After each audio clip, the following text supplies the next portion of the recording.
a part of my yard where we allow violets to grow. And these are the violets. They've got heart-shaped leaves, like that. And then a purple 5-petal flower. And these are a great pH indicator. So I'm going to pick a bunch, and then we'll go in the house and make a pH indicator. And this one has kind of purpley small flowers, but they're much smaller than these big violet flowers. And I don't know if they work as an indicator or not. The violets are edible, and I'm going to make something I can eat. So I don't know about the others, so I'm definitely not going to try them. Okay, there's some. I got to get a bunch more than this, and then we'll start. Okay, I brought them inside and gave them a good rinse. And now I'm going to put them in a jar and pour over some boiling water. Okay, so we've got some boiling water. I'm going to pour it over my violets.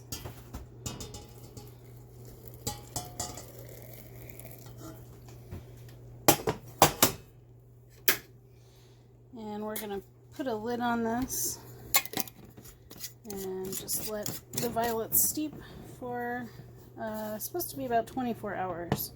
So give that a bit of a shake.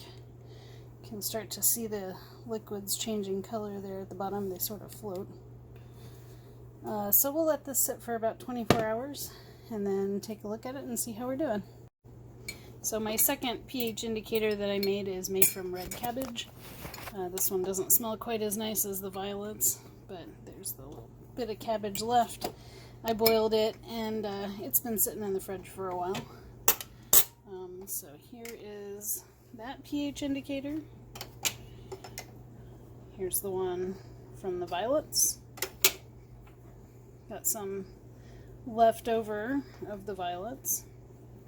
And it's a nice, pretty blue color. I'm going to strain it out and add some sugar and make a violet syrup with it. It's pretty tasty. Probably the cabbage wouldn't be so good, though. Okay, we are going to test out some common things that you might have in your household. So here I've got the violet indicator. And again, it was made from violet leaves. And if you're going to use it to make violet syrup, you got to make sure you don't, violet flowers. If you're going to make violet syrup, make sure it's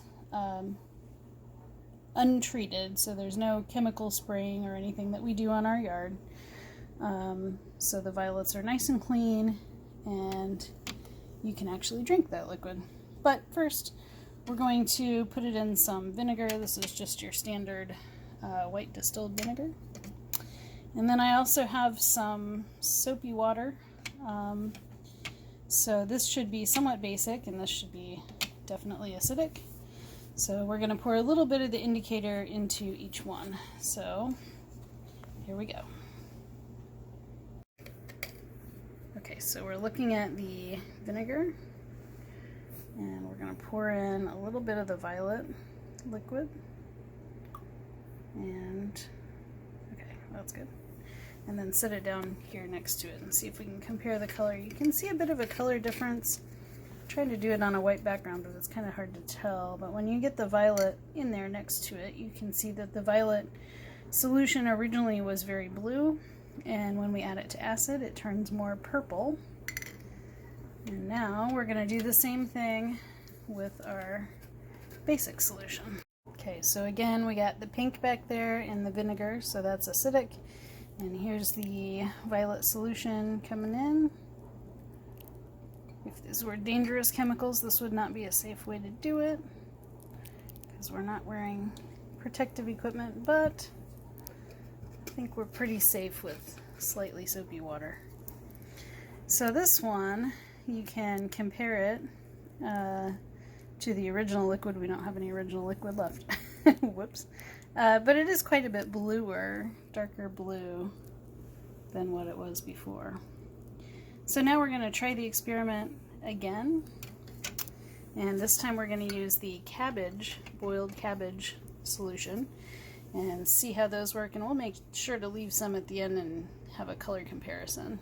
So now we've got the cabbage juice. Hold on, let's have a close-up look at that. That's nice and pink. And we've got our vinegar here. Gonna add this in. This is just boiled red cabbage. Okay, now hold it down next to.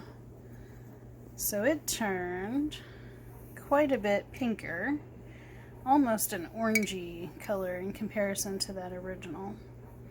Alright, so we'll put that up and then we'll try out the soap solution. So now we're going in with the cabbage solution, kind of a purpley pink, but the vinegar solution back there is a lot pinker, and we're going into a base.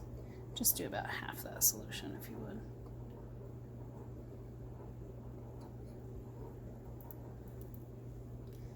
And we're getting more of a purpley color. Actually, that's not very different from what we had before. Alright, well. Okay, well that soap was a little disappointing, so we decided to break out the sodium hydroxide. We have this sitting around at our house because I make soap a lot. So here we got sodium hydroxide dissolved in some water. I can't see it. There you go.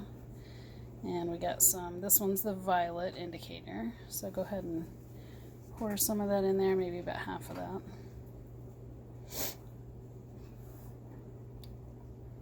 Ah, there we go. So get that down there so we can see. Compare the colors together. Okay, hold it, move it this way. Thank you.